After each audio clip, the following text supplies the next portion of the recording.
Hello everyone, and welcome back to Common Sense, where we talk about current issues as they relate to business and the banking industry. And this is our monthly program here on the cable channel, Rio Grande, sponsored by Ohio Valley Bank. It's good to be back, Ryan. It is. It's been a while. It's been a while. We're coming back off of the 4th of July holiday. And it's Workplace Reacclimation Day, I think. Workplace Reacclimation Wednesday. Kind of a weird, with the 4th being on a Tuesday, and you had the day in between, I'd say a lot of people spend a vacation day. It's kind of like a double weekend, and today seems like a Monday, but it does. The good news is the day after tomorrow is Friday. So we'll take it. Either way, however way you count it up, we'll take it. But anyway, today we're joined by Allen Elliott, and Allen is the Vice President and Director of Customer Support at Ohio Valley Bank. And Allen's going to be sharing with us kind of the ins and outs when it comes to dealing with bank cards. And I know bank cards are becoming more and more popular every day, you know, as time goes by.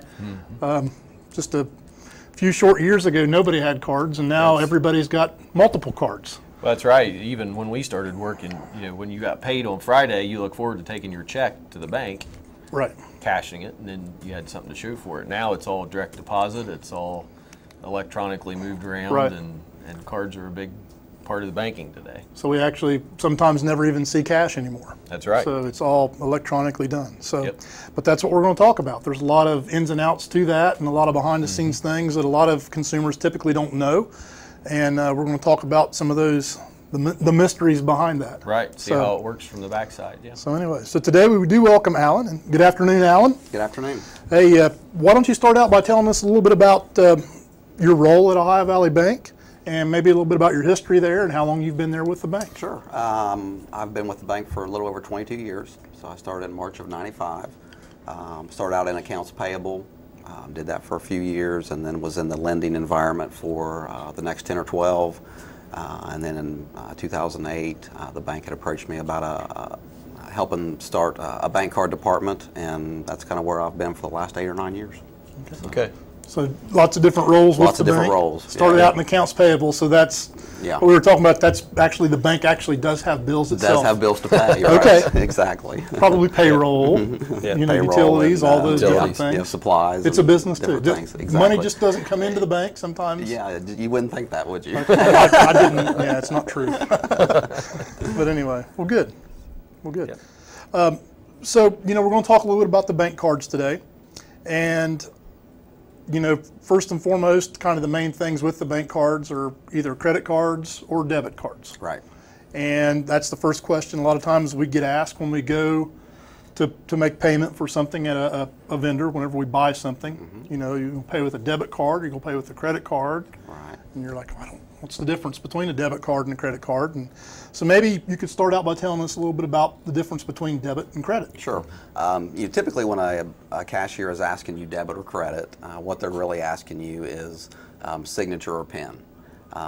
So if you tell them credit, if you tell them you want to run the transaction as a credit, you're going to get a receipt that you're going to have to sign, put your signature on, and it's going to be considered a credit transaction. Even though it's being debited out of your checking account, it's still being ran as a credit transaction.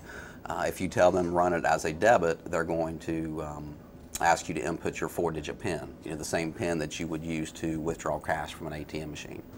So, you know, really when you're asked debit or credit, that's what they're asking you is, do you want to sign for the purchase, or do you want to input a 4-digit PIN for the purchase?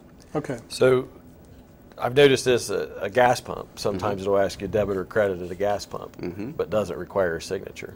Right, right. So is there a difference in that, or is it? There is a difference. There's always a difference of whether the transaction is ran as a debit or credit. You know, again, if you would input it as a debit card transaction at the gas pump, you would be required to input your 4-digit signature. As a credit, you're just going to get the receipt. Primarily the difference is how the transaction is ran behind the scenes and how it's settled and processed from bank to bank. Okay. So me being somebody who just kind of tried to figure all this out on myself, you know, I even thought maybe the difference between debit and credit was what kind of account I was pulling it from. Right. So when you use your card, it's already associated with either a debit account or a credit account. Right. Right. So really, that's not the question they're asking you. Right. It's Right. more or less how the payment's going to be settled. Be settled, Okay. exactly. Right, Okay. right. Okay. So I noticed, and even when you say PIN, sometimes it doesn't require you to put in, you can say a debit and it won't say, you enter your 4-digit PIN. Right. Typically, businesses, typically your fast food businesses, Subway, McDonald's, and so forth.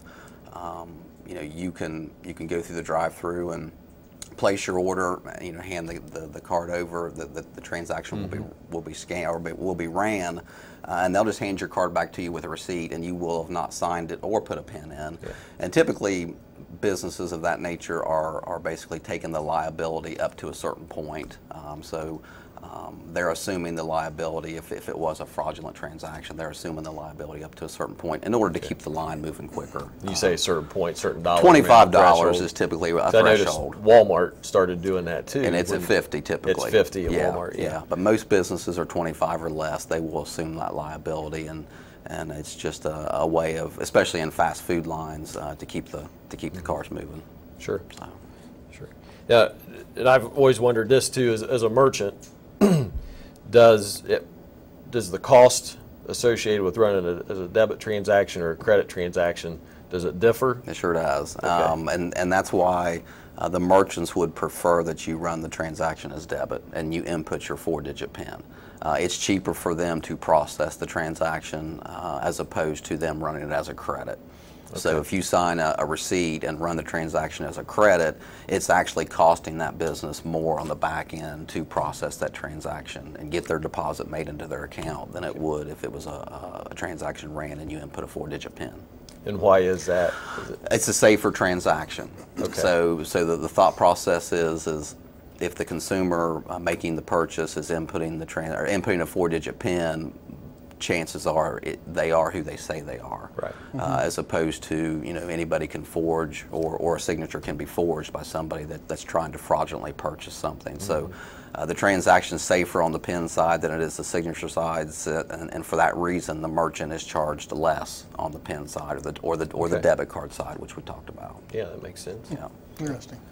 But Okay. and Yeah. sorry to keep going. No, Lots of questions these are good about questions. Go right ahead. these. So when you mentioned fraudulent activity, I know a couple years ago we were in California, my wife and I, and we were at a gift shop. We had $10 worth of T-shirts or whatever. Sure. Swiped the card and it was declined. Right. We knew there was money in the account, Yep. unless something that bad had happened. But Right. so I immediately called the bank, and they said, well, they block certain transactions if you're going out of state to prevent fraudulent activity. Right. Right. So can you talk a little bit Sure. about that? Yeah, sure. We do as well to a point. We encourage our customers to notify the bank if they're going to be going out of town. We can put travel alerts on those particular cards that are associated with their checking account, or if it's a credit card, we can put a travel alert on it as well. And it's just really a safer way of traveling for you, the consumer, as well as us, the bank. The thought process is, is in your case in California, if you hadn't put a travel alert on, I'm sure that there was some type of fraud detection software behind the scenes that picked up on that account being so far away from home and so far out of your typical spending behavior. So because of that, it flagged the transaction as potential fraud and denied the transaction. So, Okay. Yep. And kind of to follow up on that, wife and I are currently planning a trip to Hawaii, and we prepaid for some different excursions and things like that. Right. Now, whenever the credit card or debit card company runs those transactions, is that going to show up as a flag? Because if they've been done through the internet, like an online purchase, does that look different to the bank? If it was going to happen, it would have happened when you prepaid them already. Okay. So the fact that you already have these purchased and prepaid, the transactions have went through without any problems. Okay. But I would encourage you to notify your bank Put before to the travel alert before you go to That's Hawaii. Right. Okay. Yes. Okay. Yes. And maybe to go into a little more detail, if we can, on the software behind it, maybe how, because you could, you have your everyday activities. Sure. You buy gas, you buy groceries. Yep. Things like that. Do some online shopping. How does the software distinguish, or can it, if it's an online transaction like Brad was talking about, whether it could be real or it could be fictitious? Sure. Typically, most financial institutions, of course, all of them have fraud detection software working behind the scenes, but most generally, that software is building a history on the consumer for 60 days. Okay. So it gets a pattern of spending, whether it be local, whether it be online, and then at the end of 60 days, it's built a history of how that consumer spends their money, and then beyond that, if something is atypical of the previous 60 days of transactions, it'll be flagged as potential fraud. And really, the way ours works is once that transaction is flagged as potential fraud, the transaction most generally is going to be declined until the consumer is notified or reaches back out to the bank and verifies yes or no, it's legitimate or it's not. If it's legitimate, we'll remove the block, and the consumer will be able to move on with their day. If it is fraud, we'll block the card permanently and get the consumer a new card issued. Sure. So, yeah.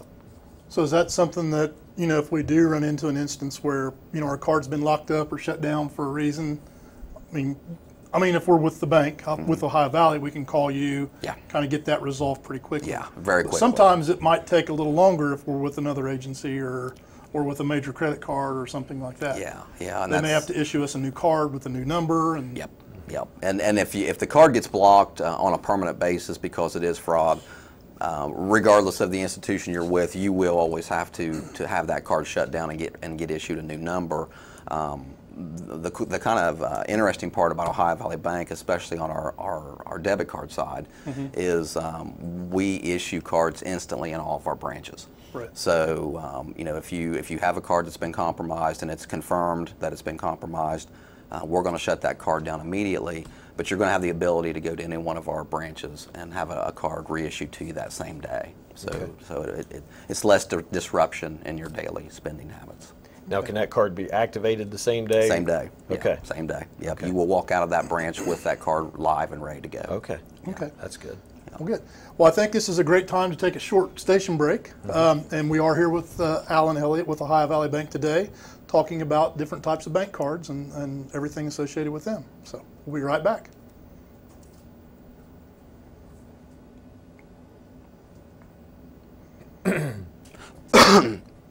All right, everyone, welcome back to Common Sense, where we're here today speaking with Allen Elliott of Ohio Valley Bank. And we're going to continue our discussion that we're having about different types of bank cards, whether it's debit cards, credit cards, whatever. When we left, we were talking about security issues, something that maybe a lot of customers have seen evolve over the past couple of years are the new chip cards. Yep. Where you insert your card into the reader instead of swiping the magnetic strip. That's right. So why don't you tell us a little bit about the chip cards, Okay. why they came about, and what's different about them than the old traditional swipe credit cards? Sure. Okay. They are called EMV chip cards. The EMV actually stands for EuroPay, MasterCard, Visa. There's your EMV. They came about as a security feature within the industry. The mag stripe that has been so popular and used everywhere for so many years contains all the customer's data. That mag stripe has the 16-digit card account number, the expiration date, the customer's name, all of the information that a fraudster would need to produce a counter card and use it in fraudulent situations. So the big difference is that the chip itself produces a code each time it's used, and it communicates with the financial institution that has issued that card. That code is never duplicated, Right. so it deems it virtually impossible for a fraudster to produce a chip card and try to use it because the codes won't match what the financial institution is expecting. Okay. So all the cards still have the magnetic strip on them. They do. As well as they do, and the thought chips. process behind that is not all merchants, not all businesses Right. have switched over to a card reader or a chip reader. Right. So And a lot of I've noticed gas stations, most of them are still on the magnetic strip. yeah, and that's an interesting point because the the regulations that are in place for the migration in the chip industry does not require the gas stations to migrate to a chip reader. I want to say 2018 is when they're required. I might be off there, but I want to say 2018. So, you know, we will have been a couple years, 2 or 3 years into the chip phase by the time that the gas stations are required to change all their mag stripe readers over to chip readers. Yeah. So. Okay. And talking about gas stations again, and it could happen at an ATM. You see it on the news all the time. Just a little, you might want to double check where you insert the card. You might want to double check that before you do, just to make That's sure right. that There was a story recently here in the local news. Those devices are they've been used for years, and you know, fraudsters will. You know, we've heard of them inserting them into the ATM machines, you know, right on the end of the ATM machines, and now you've got them in gas stations. And basically, when the customer uses their card and swipes their card, that particular device is stealing their information on the spot. So, you know, it's an industry that the card industry is you know, it can be, you know, very convenient for the customer when everything's working correctly, but it can also be somewhat, you know, somewhat dangerous from a fraud perspective. Sure. So. And this has been years ago. I used to work for West Banco in Gallup Police, and probably, I'm guessing 14 years ago, there was an incident where a lot of our customers had their data breached. I think OVB had several, and a lot of the local banks did, and it was all traced back to a certain organization. With locally, local organization. That, you know, maybe you give them the card to go pay for whatever, and they take it away. And a potential employee of that organization with bad intentions. Exactly. Now, I know in the past we've always talked about, you know, your credit card, don't get it close to a magnet. It might mess up the data pattern on the strip or whatever. Now, is the chip kind of immune to that? Issue? I have not read anything that would be cause for alarm as far as keeping cards together that are chipped. But you are correct that with the mag stripe, those are you know, if you put them together back to back, you can have an effect on the strip itself, and next time you try to use it, it wouldn't work potentially. Oh, really? Yeah. Interesting. It is. My credit cards and debit cards, they look like they've been drugged behind a vehicle on the road. They don't last very long. Well, as a matter of fact, I tried to use my business card yesterday, and it wouldn't work because I'm sure it's just scuffed up. My fault, but yeah, absolutely. So, speaking of business, let's talk just a minute about maybe some things that you should consider when choosing a card for your business. Sure.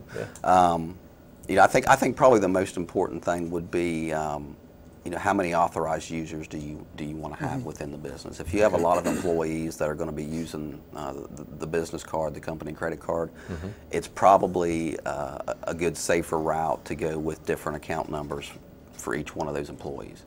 And that way, you know, as a business owner, you know, you're able to track those transactions back to a particular user, as opposed to having one one account that umbrellas everybody. You know, you've got the ability to track those transactions. And then, you know, we've talked about chip cards, and most financial institutions are issuing chip cards these days, but I would think that you would probably want to find an institution, because of the safer nature of the chip card, you want to find one that issues chip rather than just strictly mag stripe. So if I'm a business owner, is there a benefit to using the cards versus checks or anything else? In a lot of cases. We actually have a program at the bank embedded within our business credit card portfolio that's called the payables card. And if a business qualifies and there's enough usage of the card each month, then the program is designed that we pay that business back 1% of all the expenditures that they put on the card. So, you know, depending on the size of the business, the size of the organization, it can be very lucrative for that business. So it's almost as if we're incenting them to to pay bills that they were otherwise going to have to pay anyhow, and now there's a revenue stream behind it for them. Right. So is that for any size business, or is it No, there's a spending threshold. We typically push that towards businesses and organizations that would spend somewhere upwards of $10,000 per month on the card. And that just kind of makes it an equal qualifier, for us as far as sharing some of the revenue off of it. Yep, that's $100. I mean, $10,000 is that's right. $1,200 a year. That's right. That's right. And we have a lot of organizations and businesses that take advantage of it. So it's been a win-win all the way around for us and for our communities. Okay. Yeah. Well, speaking of the communities, I noticed one thing that Ohio Valley Bank's done lately is they've kind of featured some of their different cards with the local schools or organizations on them. Yep. And I actually have one here I brought today. It's actually the University of Rio Grande Community First card, and I think we have it up on the screen there. But we've got 25 of these designs, and they are with local school districts, charity organizations, communities. I think we've got a list of them here, or a few of them here that we're putting up now. But the idea is each time a customer upgrades to one of these cards, Ohio Valley Bank will share $5 with that particular organization, that particular charity, that particular school system. So it's been very, very, very popular. And we just continue to grow with these designs. The individual at the bank that is headed up this program is always looking for new organizations and new communities and new school districts, and we're always developing new cards. And for years and years we had customers that wanted personalized cards, and this was a way that we could get that out there into the communities that we're in. Sure. So you may not be able to get your own personal picture on there, but you can at least support your community in some aspect or another. Well, that's great. Yeah. Okay. Yeah. Those are really neat. Yeah, those are neat. Yep. One question we have to ask is, we've talked about fraudulent activities, and so how does the liability work between the bank, the customer, and the merchant if something isn't right or something's wrong? Well, Visa and MasterCard both have a zero liability policy. So as long as the customer has, or as long as the consumer has protected the card to the best that they can, from anybody that would want to conduct fraud on the card, and as long as they report the fraud to the financial institution just as soon as it's noticeable, as soon as they recognize it, then there's, like I said, the zero liability policy. So they're not responsible for any of that fraud. That would fall back on the card issuing institution. So it's designed to to limit the concern of consumers using cards.